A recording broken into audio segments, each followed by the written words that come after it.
ئەمڕۆ کەس بێکێشە نییە. پرسیار دەکرێت هۆکارەکان چین؟ لە ماڵەکاندا کێشە و مەشاکیل زۆرە. بۆچی ژیانمان پڕە لە کێشە و مەشاکیل؟ لەو کاتێک کە لە خەو هەڵەسین حتا ئەو کاتەی دەخەوین لە ناڕەحەتی و مەینەتیین زۆر یاکەم، و جاری وایە لە کاتی خەوەکەیشە خەوی ناخۆشە بینین بە هەمان شێوە لە ناخۆشی ناڕەحەتیین. هۆکارەکان چین؟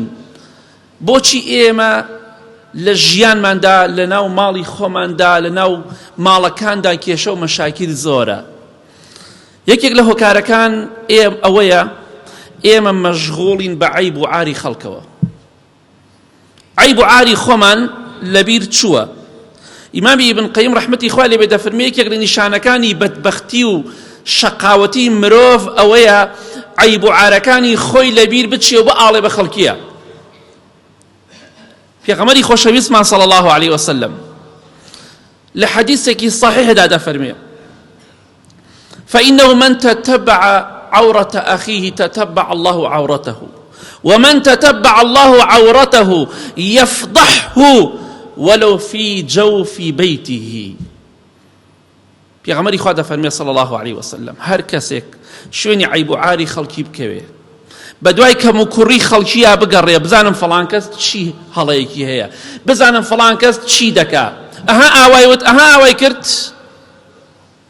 خۆشت ئاوا دەکەیت و ئاواش دەکەی. هەر کەسێک بەدوای عەیب و عاری خەڵکا بگەڕێ سزاکەی چییە؟ مادەم موسڵمانە بەدوای عەیب و عارەکەی ئاگەڕی.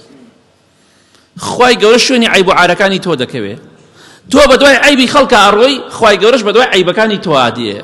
کەواتە وا نەزانی کاتێک کە بەدوای عەیبی خەڵکە ئەگەڕێی خوا بێ ئاگایە لە تۆ، خوای گەورەش بەدوای عەیبەکانی تۆدا تۆیە. هەر کەسێکیش پێغەمبەری خوا دەفەرمێ صلی الله عليه وسلم خوای گەورە بەدوای عەیبەکانیدا بگەڕێ، ئەگەر لە ماڵەکەی خۆیشیا بێ لە ناوەڕاستی ماڵی خۆیشیا بێ ئابڕووی دەبات.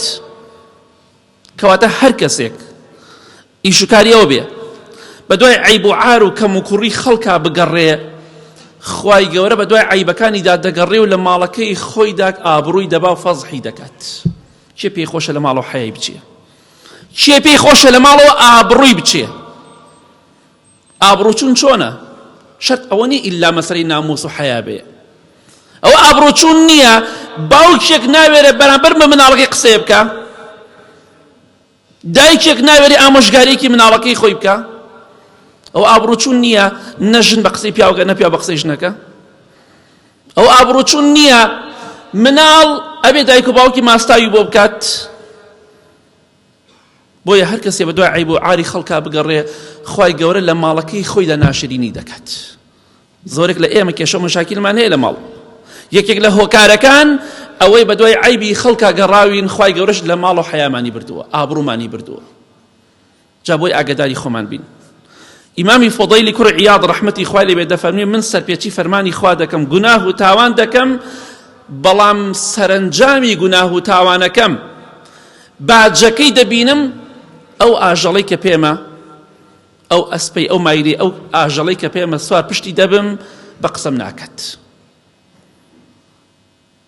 ئەمڕۆ خەڵکی دەبینی زۆربەی سیارەکەی بەدە سیارەوەدا ماو بووە، ژنەکەم بە قسەم ناکە، کاتێک کە گوناه و تاوان دەکەم هەست دەکەم سەیرەکەم ژنەکەم یاخی دەبێ لێم. کەواتە یەکێ لە هۆکارە سەرەکیەکان کە لە ناو ماڵەکاندانا ماڵەکانی گشتمانە کێشە و مەشاکیل هەیە ئەوەیە کە بەدوای عەیبی خەڵکا گەڕاوین، خوای گەورەش لە ماڵەوە ئێمەی عەیبدار کردووە. جا هەر کەسێک بەدوای عەیب و عاری خەڵکا بگەڕێ لە ماڵی خۆی عەیبدار دەبێت. ژن قسە لە پیاو ناخواتەوە، پیاو قسە لە ژن ناخواتەوە، مناڵ قسە لە دایک و باوکی ناخواتەوە لە لەگەڵ خوشک و برای خۆیان قسەکە. ئەمە ئابڕووچوون نییە؟ زۆرێ لە خەڵکی گرتوتەوە، بە تایبەتی مناڵی ئەم سەردەمە و مناڵی جاران نییە. خەڵکی هاوارەتی بەدەست مناڵەوە. مناڵی جاران بە ساڵێک لەوانەیە بەقەد یەک ڕۆژی مناڵی ئێستا بەرامبەر دایک و باوکی نەوەسابێ. ناڵێم هەموو مناڵێ، زۆرێکیان. ئەمە یەکێک لە هۆکارەکانە. کەواتە ئاگادار بین زۆرێک خەڵک بەدەست مناڵ و ژن و پیا و بەدەست ژیانی خۆیەوە داماو بووە.